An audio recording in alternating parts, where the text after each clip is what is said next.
ધોરણ 11 પીટી યોગ સ્વાસ્થ્ય અને શારીરિક શિક્ષણ એમસીક્યુ બહુવિકલ્પ પાઠ 1 ષટક્રિયાઓ Q1 ષટકર્મની કઈ ક્રિયા પ્રાણાયામ તરીકે પણ ઓળખાય છે? કપાલભાતિ Q2 નાના મોટા આંતરડાને શુદ્ધ કરતી ષટક્રિયાનું નામ આપો. નવલી Q3 પાચનતંત્રના સૌથી નીચેના ભાગને શુદ્ધ કરવા માટે કયું કર્મ છે? ધોતી Q4 ધોતીના સામાન્ય રીતે કેટલા પ્રકાર છે? 3 Q5 અશ્વિની મુદ્રા કયા કર્મ સાથે જોડાયેલી છે? બસ્તી Q6 બસ્તીના કેટલા પ્રકાર છે? 2 Q7 બસ્તીમાં કયા આસનનો ઉપયોગ કરે છે? પશ્ચિમોત્તાનાસન Q8 જલનેતિના અંતે કયું કર્મ કરવું જોઈએ? કપાલભાતિ Q9 કયું ષટકર્મ ઊર્ધ્વજત્રુગત રોગોમાં ફાયદો આપે છે? નેતિ Q10 આજના સમયમાં રબરનું પાતળું કેથેટર કયા કર્મમાં વપરાય છે?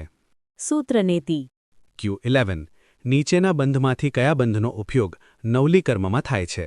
ઉડ્ડિયાન બંધ Q12 ત્રાટક ક્રિયા દ્વારા કયા અંગને વિશેષ ફાયદો થાય છે? આંખ Q13 નીચેની કઈ ક્રિયા એ નવલી ક્રિયાનો પ્રકાર નથી? ઊર્ધ્વ નવલી Q14 પેટના સ્નાયુઓને ઉડ્ડિયાન બંધ સાથે ગોળ ગોળ ફેરવવાની ક્રિયા એટલે શું? નવલી ચાલન Q15 કપાલભાતિ માટે ઉત્તમ આસન કયું છે? પદ્માસન Q16 કેવલ કુંભક એ કયા ષટકર્મમાં અનુભવાય છે? કપાલભાતિ Q17 નેતિના મુખ્ય પ્રકાર કેટલા છે? 2 Q18 શ્વસન માર્ગના કાર્બન ડાયોક્સાઇડને શુદ્ધ કરતી ષટક્રિયા કઈ છે? કપાલભાતિ Q19 ચહેરાને કુદરતી રીતે સૌંદર્યવાન બનાવતી ષટક્રિયા કઈ છે? કપાલભાતિ Q20 કપાલભાતિ દરમિયાન 1 મિનિટમાં વધુમાં વધુ કેટલા સ્ટ્રોક કરવા જોઈએ?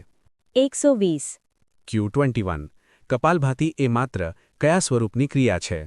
રેચક Q22 કેવલ કુંભકમાં વિશેષ શું અનુભવ થાય છે? મનની પ્રસન્નતા Q23 ષટકર્મશાસ્ત્રમાં શા માટે વધુ મહત્વ આપેલ છે? યમ નિયમ માટે 24 ષટકર્મની જેમ આયુર્વેદશાસ્ત્રમાં શુદ્ધિ માટે કેટલા કર્મ દર્શાવ્યા છે? પંચકર્મ